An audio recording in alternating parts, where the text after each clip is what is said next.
All right, folks, welcome back to my beef merchandising chart guide. Again, the carcass map. Just wanted to touch base on what we started last week with the sirloin tip, or sirloin butt and sirloin tip, and the differences between the two of them. Again, remember, like I told you, the sirloin butt comes from this area of the carcass here, which is the floating muscle part of the loin. And the sirloin tip comes from the hip, which is this muscle right here on the hind quarter. This whole section right here is the hind quarter. This whole section here is the front quarter. This section right here is the rib section, where the 7-bone rib section, prime rib, comes from. This is the chuck, which is the blade, short rib, and cross-cut muscles. This is the front shank, of course. This here, excuse my back, pardon me, but it's hard to talk to you and point at the same time. This muscle right here is the brisket, and this is called the brisket plate. It's quite fatty, but it's used for beef bacon. This area right here is known as the flank portion. There's the flank steak right there, and this right here is the skirt steak, or sometimes called the hanger. The hanger is also on the inside of the hanger, and the skirt steak are actually part of the diaphragm that holds the internal organs, keeps them separate from the guts and the internal organs. It's the diaphragm.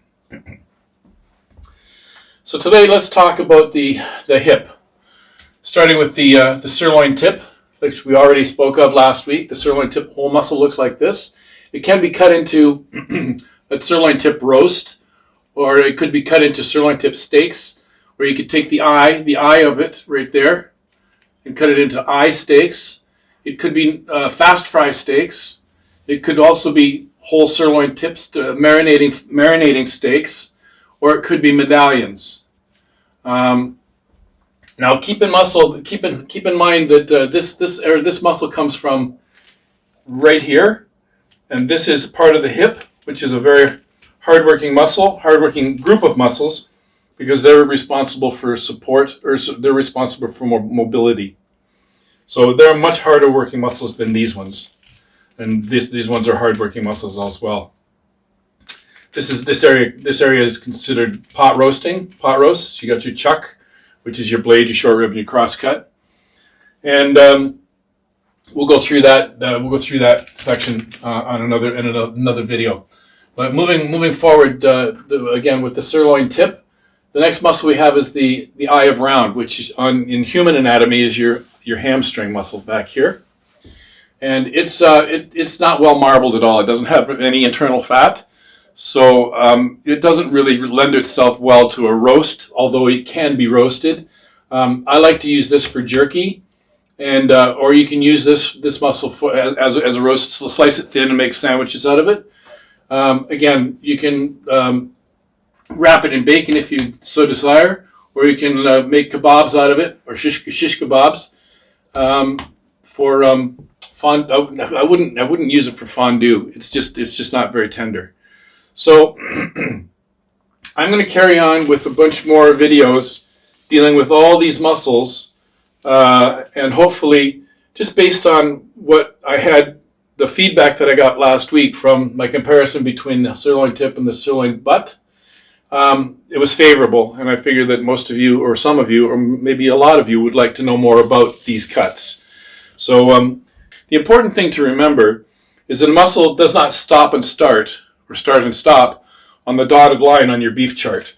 So, for example, this area right here is your chuck, but it also, this area right here is all the loin muscle. The loin muscle doesn't stop and start right here. It carries on into the blade, which sometimes means that if you're careful and you're watching and you know what you're looking for, or if you have a butcher that you really trust, you can ask him for a blade steak or two from the rib section, the section that butts onto the rib portion of the carcass, because that's essentially, it's called a blade eye steak, but it's essentially a rib eye in the blade carcass, in the blade section. So anyway, that's it for today, folks. Please like, share, and subscribe to my channel. I really appreciate your support, and it shows, again, the Google algorithm that I'm actually putting out stuff that people want to watch. In the meantime, next Thursday at 6 o'clock, you'll find something new from me. In the meantime, please stay hungry, and we'll see you then.